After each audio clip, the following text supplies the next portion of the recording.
What is going on, guys? Today I want to talk about the Sony A7R III, and I guess the same goes for the A7R IV, but I bought this camera, I would say, a month or two ago. I've been shooting on the Sony A7 III for a few years now. As a landscape and time-lapse photographer, there's obvious reasons why I bought the Sony A7R III. The first trip I took with this camera was up to New England on a little road trip, and we were just shooting fall colors, and I had my A7 III and the A7R III. In the process of shooting on this trip, there's a few things I realized I was doing wrong with this camera. Thankfully, I learned them in the first few weeks, and it hasn't been like a long time shooting with this thing and making those mistakes.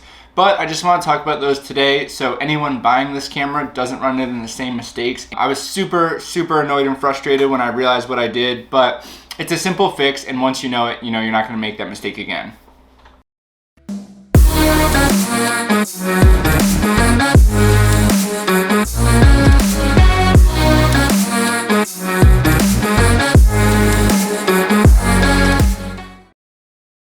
So I'm a full-time landscape photographer, time-lapse photographer, drone guide, traveler, filmmaker, whatever, handful of things. And I think the Sony A7 III is like the most incredible camera on the market for photo and video. For everything I do, I love it. I'm probably gonna be shooting on it for a very long time. But I wanted to get the R3 solely for its megapixels. So, you know, I'm doing most of my video work on the A7 III, and I kind of strictly got the R3 for photography. And more specifically, I got it for time-lapse photography. And yes, you know, 42 megapixels is gonna be incredible for just still photos and prints and all of that stuff, but I really got this camera specifically for time-lapse photography. And the main reason being is because on the A7 III and pretty much every standard DSLR camera out there, you're gonna have 24 megapixels, and that is gonna give you a 5K photo, which is 6,000 by 4,000 for the specs. On this, the 42 megapixel Sony A7R III,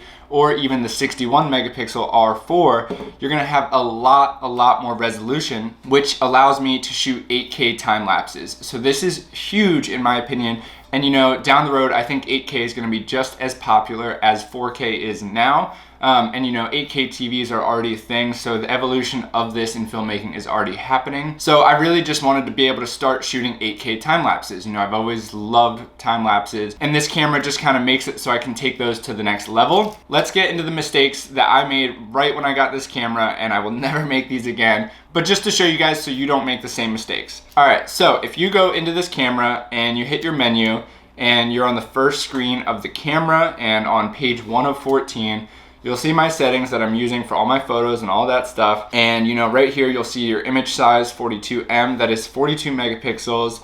And then if you click on that, you'll see you can change your image size to medium or small, which will advertently affect your megapixel size. Then you'll see your aspect ratio, if you want compressed, if you want raw, JPEG, all that stuff. So for those of you that may not know this, APS-C mode or Super 35mm is essentially a setting in the camera where you can essentially crop in and, I guess in a way, get a longer zoom on whatever lens you may have. And it's something that is incredible, and I have used over the years for still photos, and sometimes I've been using them for time-lapse photography. So for example, if I have my 85mm 1.8 lens on my camera, if I turn on APS-C mode, essentially I'm going to have the equivalent of a 135mm lens. The quality is not going to be as good, but it is still going to be an incredible photo, and I'm gonna get a millimeter focal length that I would not be able to have otherwise unless I had that lens. The downside to this though is when you turn this mode on, your megapixels come down quite a bit on APS-C mode. So I'm gonna show you guys on the menu that if you come down to APS-C mode, you put it on manual and you turn it on, and then come back to your menu, you will see that your image size is now 18 megapixels, which is less than the standard 24 megapixel camera. So that's a huge difference and a huge downgrade from a 42 megapixel camera. This was just a stupid mistake that I made, so I took a time lapse on this. I knew the quality was gonna be less. I didn't know it was going to be that much less. So I made an 8K film of New England, and the time lapse or two that I shot on APS-C mode, I just could not even use. Otherwise, I would have had to upsize it and the quality just would not have been the same.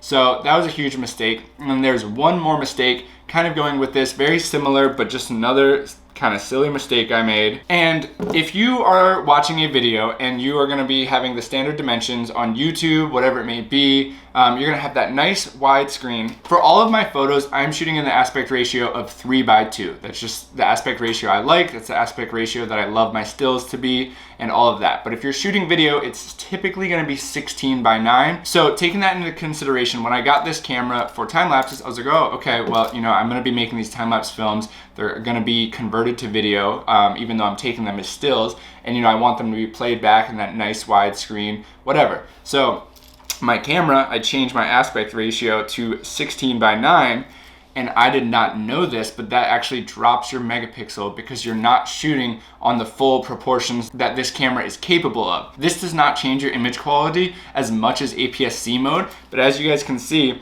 now my image size is only 36 megapixels. So I shot a handful of time lapses like this, like my first 5 time lapses I shot in this aspect ratio, and then realizing as I started to edit them and process them, like something was not right and I made a big mistake. So I did a little bit of research with Bree, and we realized that I had made that mistake and I should not have done that. I mean, it's right there on the first screen. Like, it completely changed my megapixel size and it downgraded it by 6 megapixels. So this is still a super, super high quality image, but it is not the proper 8K that this camera is capable of shooting. So whether you're a landscape photographer, time-lapse cinematographer, or whatever you may be, and you buy this camera for similar reasons that I did, just make sure that you do not have APS-C mode on ever, or you do not have your aspect ratio to 16:9 if you want to shoot with the full 42 megapixels that this camera is capable of. I learned these mistakes that I did in the first week, but still at the end of the day, it frustrated me quite a bit, and I did waste probably a few thousand frames on time lapses shooting like that. But you know, now I figured that out and I will not make that mistake again. Anyways, just gonna wrap it up here on this video. If you like this video or you got some value out of this video, please like and subscribe. This channel has a lot of educational videos, travel videos, short drone and time-lapse films, a lot of van life, hiking, a whole bunch of stuff. So I hope to see you guys on a future video. Thanks for watching.